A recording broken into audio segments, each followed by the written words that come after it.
नौजवान छात्र है, उस छात्र के जिंदगी का विचार करने वाली सरकार हमारी है।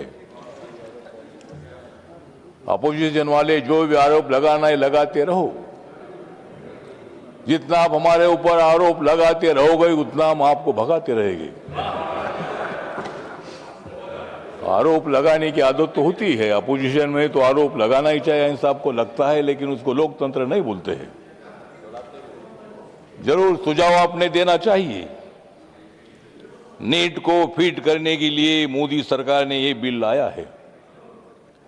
नीट को फिट करने के लिए मोदी सरकार ने बिल लाया है और उनकी मांगे पूरी होने के बाद छात्रों ने नरेंद्र मोदी जी के अभिनंदन का गीत गाया है। आप लोगों को मालूम नहीं है? छात्र खुश है, उनको भड़काने का प्रयत्न मत करो। हमने भी लाठी गोली खाई है।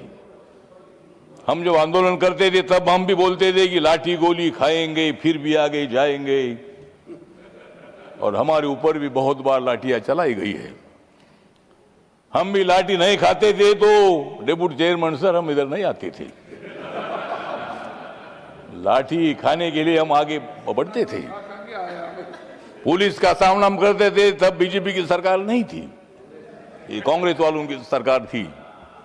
मराठवाड़ा विश्वविद्यालय को बाबा साहब का नाम देने के लिए 17 साल तक हमने मोर्चे निकाले, हजारों मोर्चे निकाले थे। आखिर में बाबा साहब अंबेडकर जी का नाम मिला, हमने सरकार का अभिनंदन किया था। तो मोदी जी जो है, मोदी जी ये जादूगर है। हम छात्रों के आंदोलन की तरफ मेरा पूरा ध्यान था। आप लोगों को मालूम है कि अमेरिका से भारत आया था चुपके चुपके। अमेरिका से जो भारत आया था चुपके चुपके, उनका नाम है अभिजीत दीपके। अभिजीत दीपके मेरे समाज का है। अभिजीत दीपके अंबेडकरवादी भी है। अभिजीत दीपके मतलब आंदोलन उन्होंने खड़ा किया, विषय इंपॉर्टेंट था और सरकार ने उनकी मांगे पूरी की है। लाठी चार्ज तब होता है जब हम कोई पुलिस पर पत्थर मारते हैं। पार्लियामेंट का घेराव की घोषणा तो होती है, ठीक है, ये रेल भवन तक उनको आने का मौका दिया था। 25 दिन तक आंदोलन वहां करते थे, शांति से आंदोलन करते थे, किसी पुलिस ने लाठी नहीं चलाई थी। लेकिन जब मतलब यहां पार्लियामेंट की तरफ घुस कर आने का प्रयत्न हुआ तब पुलिस को लाठी चलानी पड़ी, लेकिन मैं उसका समर्थन नहीं करता हूं। जरूर इसकी इंक्वायरी भी होनी चाहिए। जितेंद्र सिंह साहब इधर है, उत्तर देने वाले हैं। जरूर अगर कोई पुलिस वालों ने गलती की होगी तो उनको सजा मिलनी चाहिए, उनके ऊपर एक्शन होना चाहिए। लेकिन नरेंद्र मोदी सरकार पूरा देख रही थी। हमें मालूम था पूरे देश भर आंदोलन हो रहा है और सारा देश के लोग मतलब उनको सपोर्ट कर रहे हैं। इसीलिए सरकार ने धर्मेंद्र प्रधान जी का रिजाइन ले लिया है। धर्मेंद्र प्रधान जी के रिजाइन की उनकी मांग थी। हमारे जेपी नड्डा साहब और जितेंद्र सिंह जी बार बार उनके साथ बात कर रहे थे, पूरा ध्यान हमारा था, लेकिन आप लोगों को भड़काने के लिए जा रहे थे।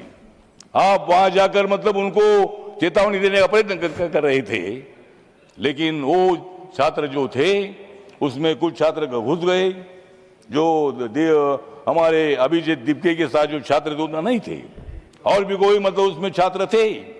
उन्होंने मतलब बैरिकेड तोड़कर इधर आने का प्रयत्न किया था, पार्लियामेंट की तरफ घुसने का प्रयत्न किया था। इसीलिए वहां जो भी हुआ नहीं होना चाहिए था। 25 दिन तक शांति से आंदोलन चल रहा था और सरकार पूरा ध्यान दे रही थी। सरकार ने पूरी मांगी उनकी मान्य कर दी है और इसलिए ये बिल जो यहाँ लाया है, इस बिल जो लाया है मतलब नीट पेपर हुआ था लीक, नीट पेपर हुआ था लीक और उस पर चर्चा करने का ये आया है हमारे ऊपर, ये चर्चा करने का ये है वीक। तो हम सब लोग मिलकर जो हमारे छात्र है, नौजवान है, उन नौजवानों के पीछे हम लोग हैं। नौजवान हमारे नहीं रहते थे तो शायद 2014 में नरेंद्र मोदी की सरकार नहीं आती थी। मैं कांग्रेस पार्टी को छोड़कर अगर मैं बीजेपी के साथ नहीं आता था तो सरकार नहीं आती थी, ऐसा नहीं है, लेकिन मैं आपके साथ आया आपको सपोर्ट करने के लिए मैं आया था। मेरी पार्टी बाबा साहब अम्बेडकर जी की आपका पार्टी समय है पूरा हो गया। और इसीलिए इस बिल का समर्थन करने के लिए मैं यहाँ खड़ा हूँ। नौजवानों को भड़काने का प्रयत्न मत करो। सारे नौजवान हमारे साथ है, वो आने वाले चुनाव में भी हमारे साथ रहेंगे और 2029 में भी नरेंद्र मोदी जी प्रधानमंत्री रहेंगे और उस मंत्रिमंडल में मैं भी उसमें रहूंगा।